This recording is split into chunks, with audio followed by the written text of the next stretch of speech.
Hey guys, Victoria here and you're watching My Books Me. Today I'm bringing you my August book haul. How the hell are we at the end of August?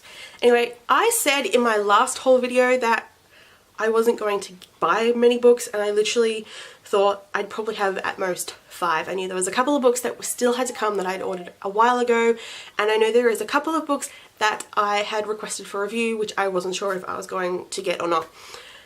But I got 11 books. So let's go.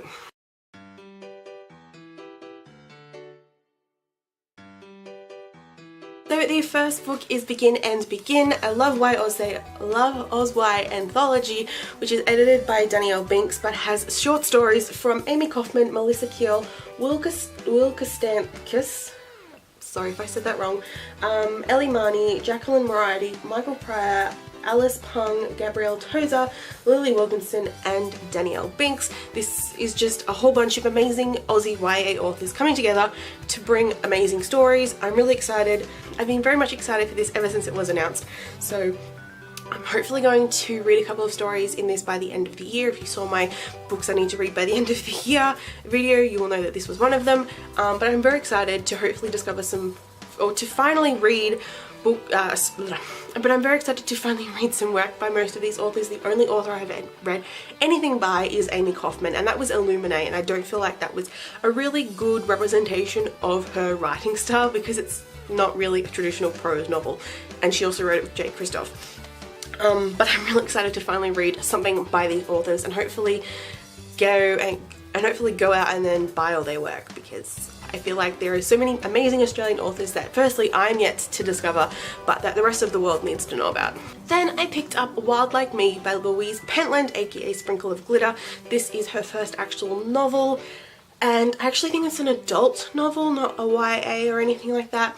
But it follows Robin Wilde, who is an awesome single mum. She's great at her job, her best friend Lacey and bonkers Aunt Auntie Kath love her, and little Lila to the moon and back. From the outside, everything looks just fine, but Robin has a secret. Behind the mask she carefully applies every day, things sometimes feel grey and lonely. She struggles to fit in with the school mom crew. Online dating is despair-inducing, and how can she give her little girl the very best when honestly, some days it's hard to find a clear pair of knickers. After 4 years and 2 months and 24 days of single momdom, Robin realises it's time to get out there and change her life. A little courage and creativity go a long way, and exciting new opportunities are soon on the horizon. Maybe a man, maybe a chance at a lifetime. So yeah, this one sounds, I feel like it should be a really good read. I've heard relatively good things about it. I feel like maybe some elements in this are actually inspired by Louise's life. I don't really know, but let's have it. I'm just excited to read it.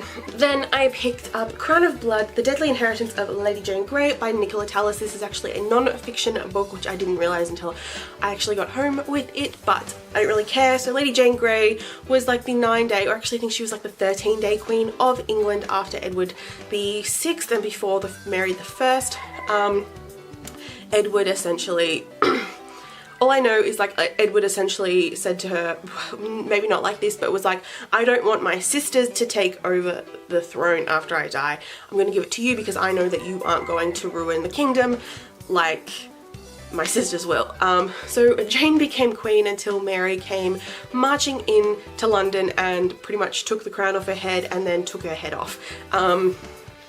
She's a very interesting person in, well, mainly Tudor history, but obviously history in general, but especially Tudor history. I feel like she's a very underrated person in history. She's kind of, some histories will write her as Queen of England, others will just skip over her entirely. So I'm really interested to read about her. Plus, I really love the cover of this book, and I feel like this is going to be a very interesting read when I get around to it. I really want to read more non-fiction, and this sounds like a good place to start. Then I got TTFN by Lauren Miracle. This is the second book in the Online Girl series. Online Girls, Internet Girls, I can't remember what it's called. But in the past 2 haul videos, I think it is, I've hauled the other books in the series. This one was actually out of stock.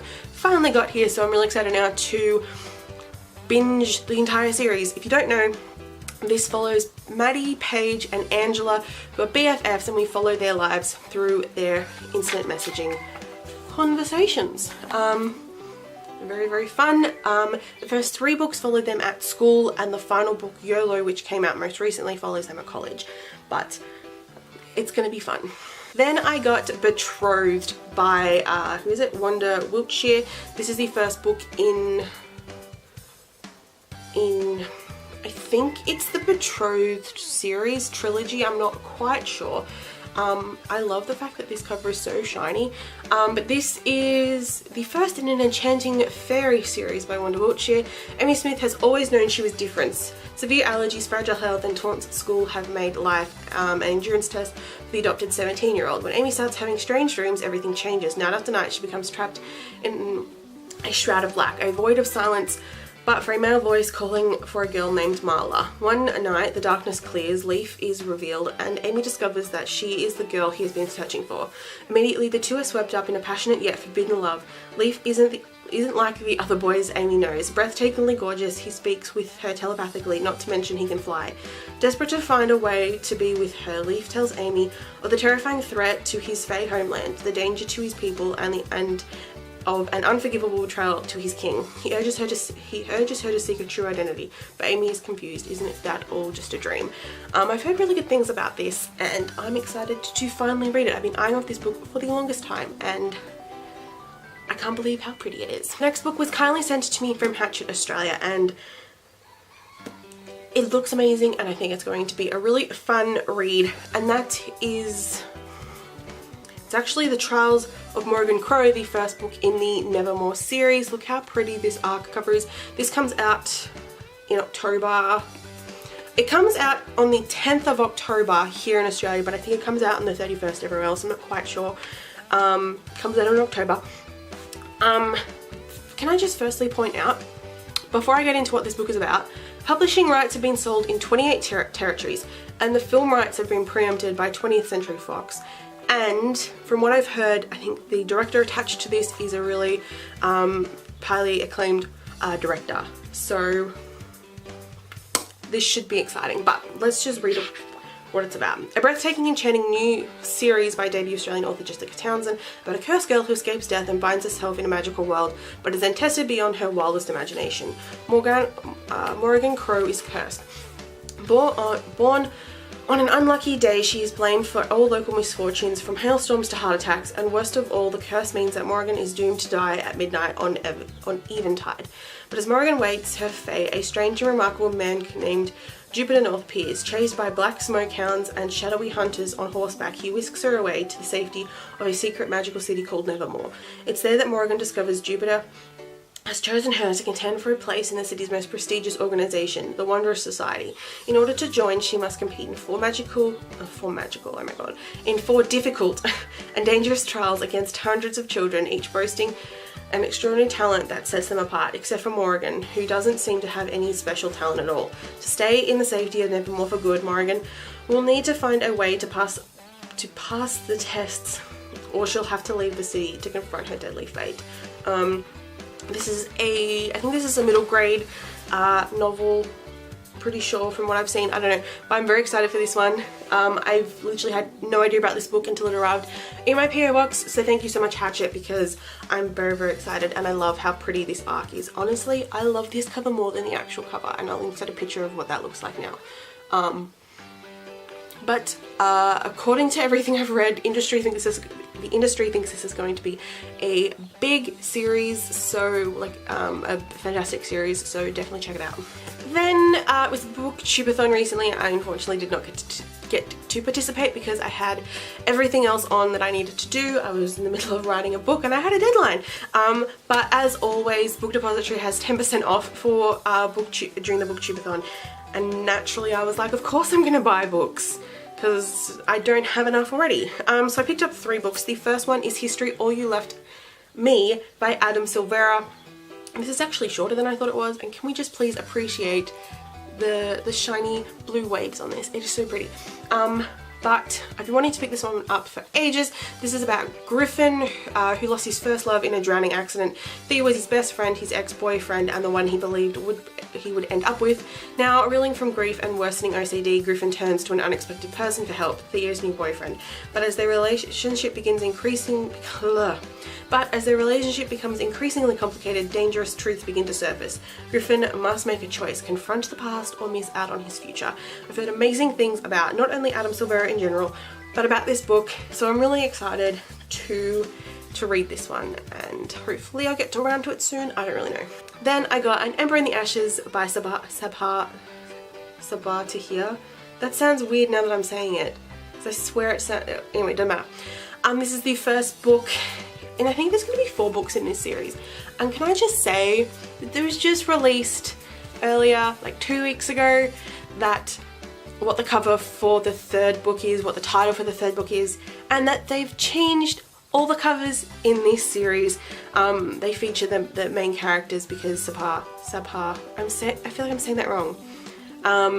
She wanted to have the characters, and because aren't they characters of colour?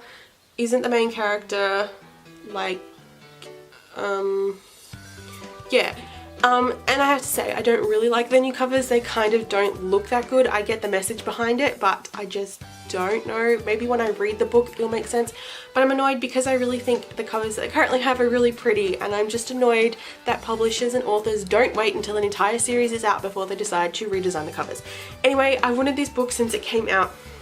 But the thing was, I was waiting for this cover to be released in the paperback version because I think this one is so much prettier than the original paperback, which is pretty. It's black with the title and gold all over it. But anyway, I can't really remember what this is about. But I'm at the point where I'm just like, I don't care what it's about. I've heard amazing things. I was excited, and I'm just going to dive into this one. So very excited. I'm not excited about the cover changes, but I think I'll try and live with it. Then I picked up Persepolis by Marjan Satrapi. I think I definitely said that wrong. This is interesting in the fact that this is interesting firstly in the fact that it is a graphic novel autobiography. So it has me firstly pondering, am I going to put this with my non-fiction books or my graphic novel books? I also think this is an Own Voices novel, and it's also a movie. I honestly haven't heard of it being a movie. So this, I'm just gonna blah. The intelligent and outspoken child of radical Marxists and the great-granddaughter of Iran's last emperor, Satrapi, bears witness to a childhood uniquely entwined with the history of her country. Persepolis paints an unforgettable portrait of daily life in Iran and the bewildering contradictions between home life and public life. This is a beautiful and intimate story full of tragedy and humour, raw, honest, and incredibly illuminating. Again, this is another book I've heard amazing things of, and I've wanted to pick it up like ever since I saw it. And when I saw that it was not, I think it was reduced price plus the 10% off from so this was, I think, reduced price plus had the extra 10% off, and I was like, I'm going to get it because I love graphic novels and I've been really wanting to read more non-fiction and autobiographies. So I'm really interested to read this, and I'm just, again, genuinely intrigued that it is an autobiography told in graphic novel form. The next book I got is another non-fiction, and that is The Age of Alexander by Plutarch.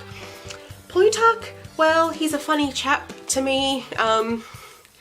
Mainly because in high school, when I studied ancient history, our teacher seemed obsessed with using Plutarch sources and quotes, even though she constantly said, make sure you have a number of different historians and sources when it comes to your exams, and she only gave us Plutarch.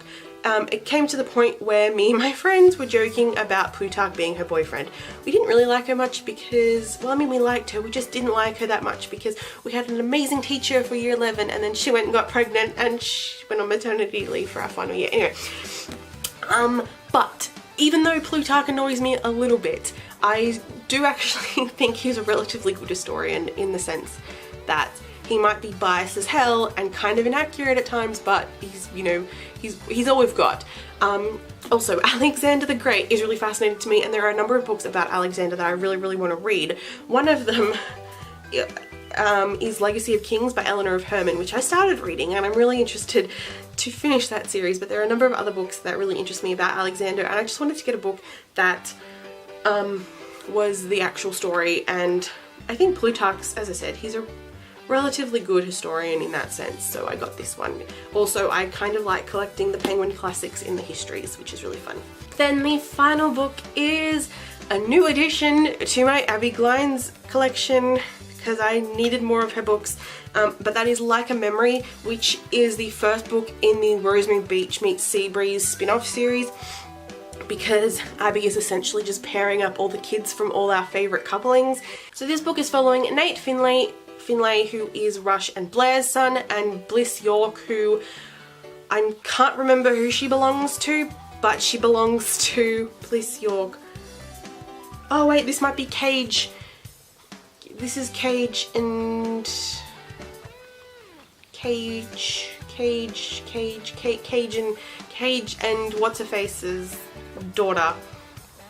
I really need to get back into reading the series. Cage and anyway, yeah, them, and about their relationship, and I'm really excited. I just need to finish reading the Seabreeze books first before I get into this series. Actually, the second book in this one is Because of Lilla has just been released, though I don't know if it's in paperback yet. I'm really excited.